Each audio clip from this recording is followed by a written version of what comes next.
Bismillahirrahmanirrahim. Assalamualaikum warahmatullahi wabarakatuh.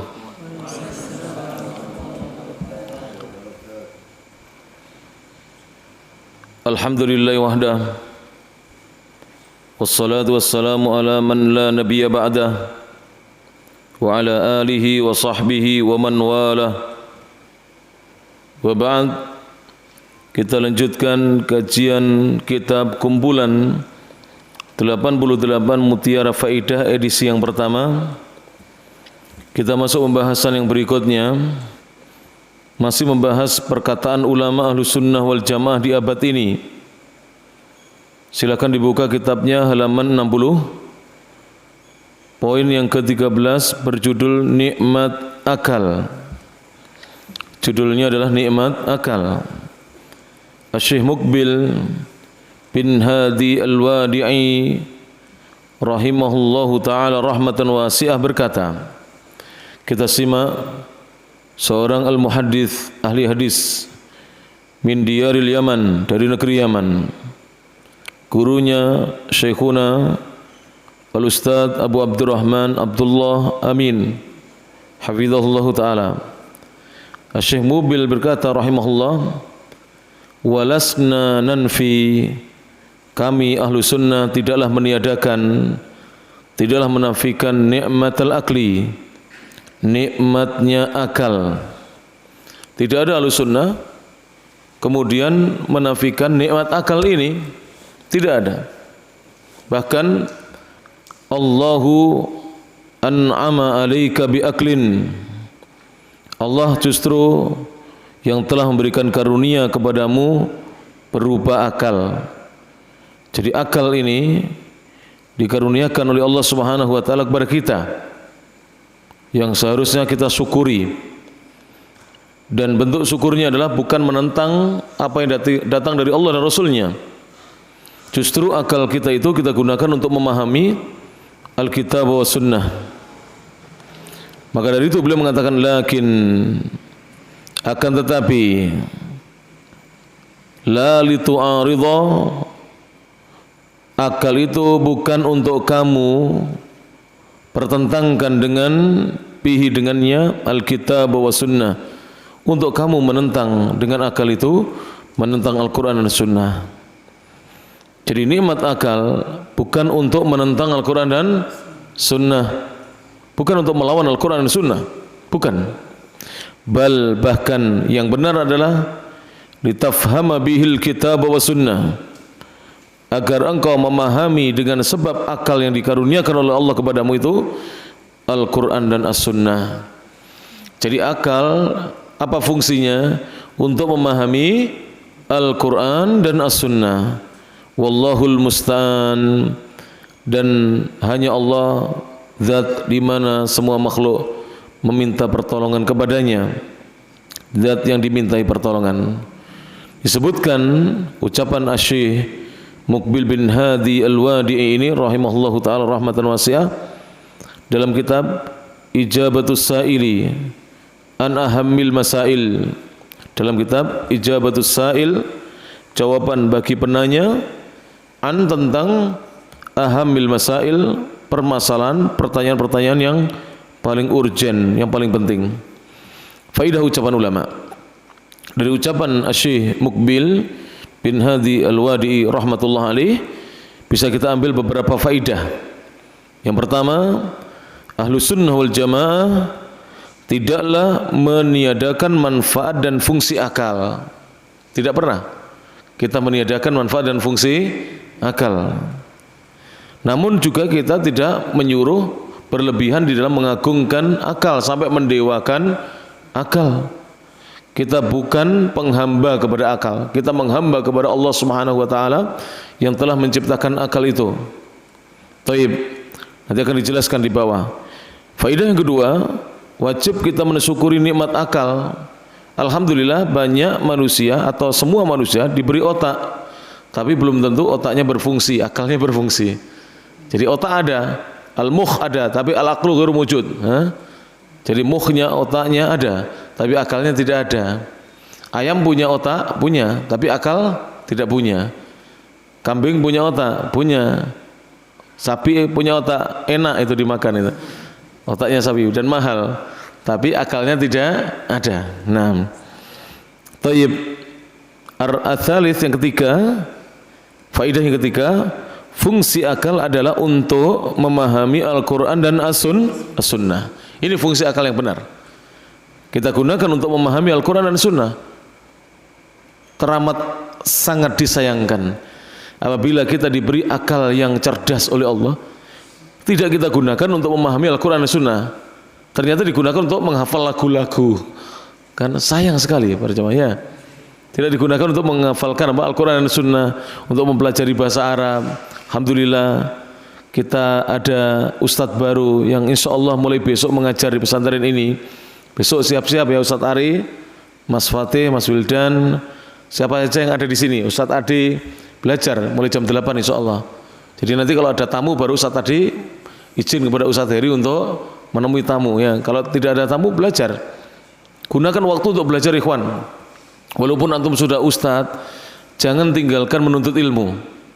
Sekarang ini musibah afatnya penyakit yang melanda para ustadz, para dai. Jika sudah dipanggil ustadz, panggilan ini membuat dirinya besar hati.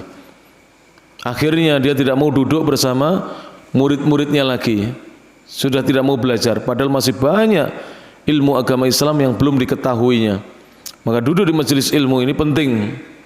Ana teringat apa yang dilakukan oleh para masyayikh di Saudi Arabia, di kerajaan Saudi Arabia. Misalnya ya, ada seorang datang di suatu kota, misalkan ada seorang syekh asalnya Surabaya datang ke Pare ini, maka semua kajian di Pare itu diliburkan oleh para masyayikh di Pare. Jadi semua dai di Pare datang di majelisnya syekh itu, masya Allah. Tidak seperti kita para jemaah. Bahkan kita ini kadang-kadang, naudzubillah min dzalik, ada ustadz mengajar, dia di kantor berbicara dengan temannya. Naudzubillah min dzalik, penghinaan ini. Tidak punya adab terhadap ahli ilmu dan tidak punya penghargaan kepada ilmu. Memang orang yang tidak punya ilmu atau ilmunya sedikit biasanya tidak menghargai ilmu. Tapi lihat ulama-ulama Saudi, masya Allah. Padahal kadang-kadang syekh yang hadir itu lebih muda, dan ulama-ulama yang di kota itu lebih tua, jauh lebih senior, kitabnya lebih banyak, tulisannya lebih banyak, tapi hadir.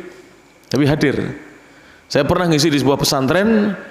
Begitu saya mulai membuka pengajian, semua ustadznya pating pecetat, lari dari pengajian. Ini seperti setan yang mendengar azan terkentut-kentut sambil lari. Naudzubillah min dzalik.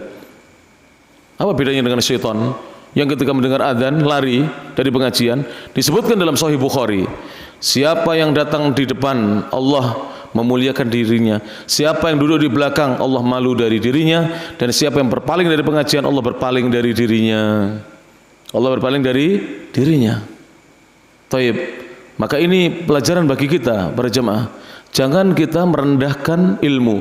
Hendaknya kita memuliakan ilmu dengan menghadiri majelis-majelis ilmu. Walaupun guru yang mengajar lebih muda, antum lebih senior. Ana Gusmul dengan Ustadz Heri, mana yang lebih senior? Gusmul saya daripada Ustadz Heri.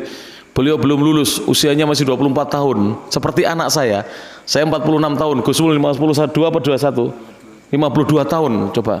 Seperti putranya, tapi Gusmul lihat, mendengarkan Ustadz Heri, saya juga mendengarkan beliau mengajar. Ini adab yang harus kita terus ya pegang, kita terus belajar, belajar adab.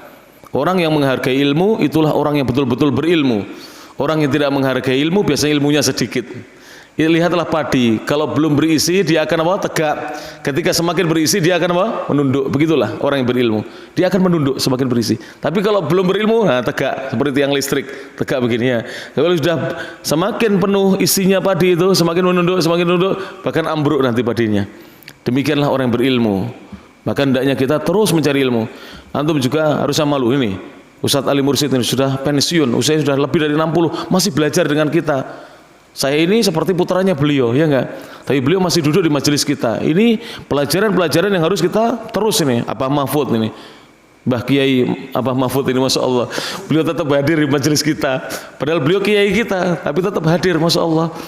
Beliau adalah ketua takmir Masjid Jami' Mekah. Setiap hari sholatnya di Mekah, masya Allah, Al-Mukarramah. Tapi beliau tidak malu duduk di majelisnya anak muda. Saya seperti putranya beliau saya. ibu saya itu seperti kakaknya beliau, betul. Ibu saya seperti kakaknya beliau. Beliau kalau manggil dan putra-putranya Bapak Haji Asmuri itu ayahanda Abah Mahfud ini manggil ibu saya itu Mbak Baroroh. Karena seperti kakaknya, usianya tidak terpaut jauh, paling banyak mungkin terpaut 10 tahun, 6 tahun, 7 tahun, tidak terlalu jauh. Tapi beliau duduk di majelisnya, anaknya orang yang biasa dipanggil Mbak olehnya.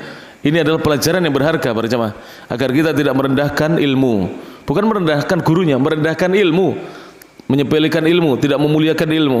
Thayyib.